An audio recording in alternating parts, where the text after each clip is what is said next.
Level 1. The Bent Birch. You are 25 years old. Kiev, 945 AD. The messenger from the Drevlian stands before you. Smiling, he brings a proposal from Prince Malma, the man who ordered your husband, Prince Igor, to be tied to 2 bent birch trees. They released the trees and tore Igor's body in half. Now the Drevlians want you to marry Mal to hand over your kingdom.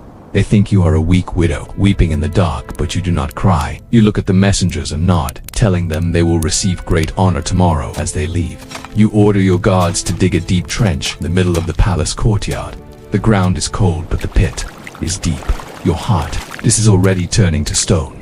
Level 2. The Deep Trench. You are 25 years old. Kiev, 945 AD. The next morning, the Drevlian messengers return as you instructed. They demand to be carried through the city. Sitting inside their wooden carriage, they want to show their power. Your soldiers lift the carriage, carrying them on their shoulders. Laughing, the messengers smile, thinking they have conquered Kiev, but then the soldiers stopped. They stand at the edge of the palace courtyard, next to the massive trench. Before the messengers can speak, your men throw the carriage, and all the men, into the pit.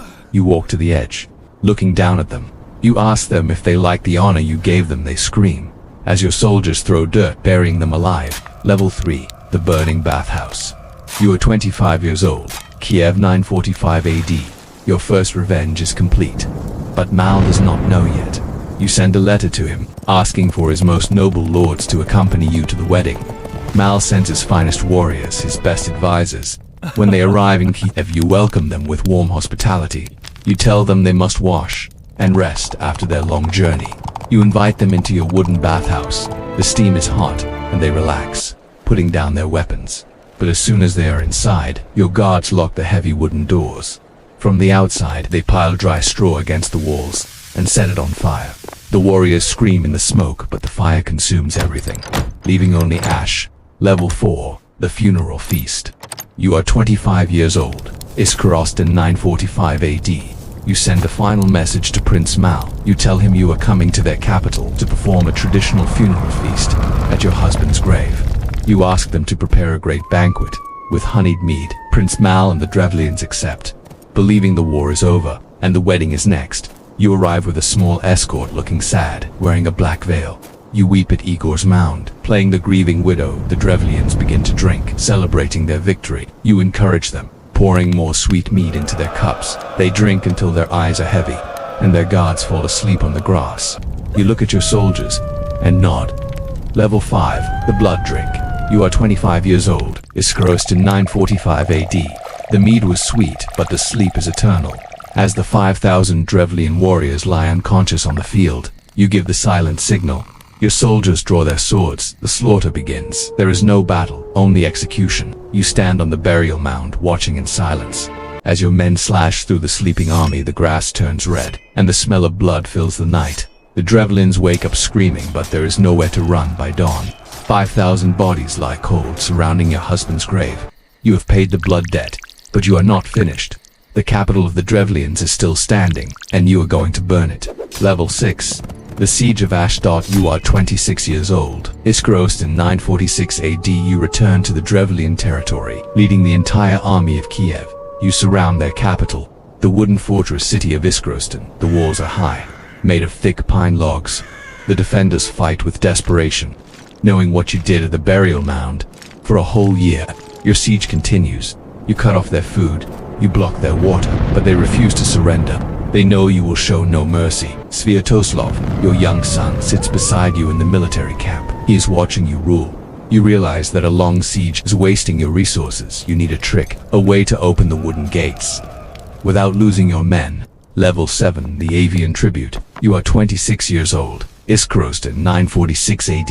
You send a messenger to the starving people inside the walls. You tell them you are tired of the war, and you will lift the siege. You do not ask for gold or fur. You ask for a small tribute, 3 pigeons and 3 sparrows from each household. The defenders laugh in relief. They think you are foolish or exhausted. They quickly collect the birds from their birdhouses and send them out in cages. Your soldiers receive the birds, and you look at the cages with a cold smile. You have 300 pigeons and 300 sparrows. The Drevlians celebrate inside, thinking they have won their freedom with simple birds. But they do not know the sky is about to fall. Level 8. The Fire from the Sky. You are 26 years old. Iskristan 946 AD. Night falls, and the wind is blowing towards the city. You order your soldiers to prepare the tribute. They take small pieces of sulfur and oil, wrap them in cloth, and tie them to the feet of the birds. They set the cloths on fire and release the birds into the dark sky. Terrified by the fire, the pigeons and sparrows fly straight back to their nests. Inside the wooden city, they land on the dry thatched roofs, under the wooden eaves and the straw barns. Within minutes, 100 fires erupt all at once. The wind spreads the flames, and the wooden fortress becomes a furnace. There is no water to stop it. Level 9, the smoking ruins. You are 26 years old. Iskristan 946 AD. The wooden capital is a mountain of fire. The people scream, running out of the burning gates to escape the heat. But your army is waiting. Your soldiers capture them all. You show no mercy. You order the execution of the Drevlian leaders. The rest are sold into slavery, or forced to pay a heavy tax to Kiev. You stand before the smoking ash of Iskristan, holding your young son's hand. The Drevlians who tore your husband apart are gone. The kingdom of Kiev, safe. You have shown the world that a widow can protect her throne. Your name is written in blood across the lands of the Rus. Level 10, the Holy Waters. You are 40 years old. Constantinople 957 AD. You have ruled Kiev with an iron hand, but now you seek a different power. You travel to the heart of the Byzantine Empire in the Hagia Sophia. You stand before the Emperor Constantine. You step into the holy waters and convert to Christianity. The Emperor is amazed by your beauty and your sharp mind. He asks to marry you, to unite your kingdoms, but you are too clever. You ask him to be your godfather. At the baptism first, he agrees. Once the ritual is complete, you smile and remind him that according to Christian law, a godfather cannot marry his goddaughter. The Emperor laughs, realizing you have defeated him. With his own church, you return to Kiev, bringing the new faith. Level 11, the Saintly Legacy. You are 64 years old. Kiev, 969 AD. It is your final day. The room is quiet, lit by a single candle. You close your eyes, and your soul is at peace. You are buried according to Christian rites. The first ruler of the Rus to die in Christ. Decades later, your grandson Vladimir will officially convert the entire nation based on your legacy. The bloody mother who burned a city with birds is now called Saint Olga, the equal to the apostles. It began with a widow watching her husband torn apart by birch trees. It ended here with a holy cross and a nation reborn. You are no longer the monster of Iskristan, and now you are history.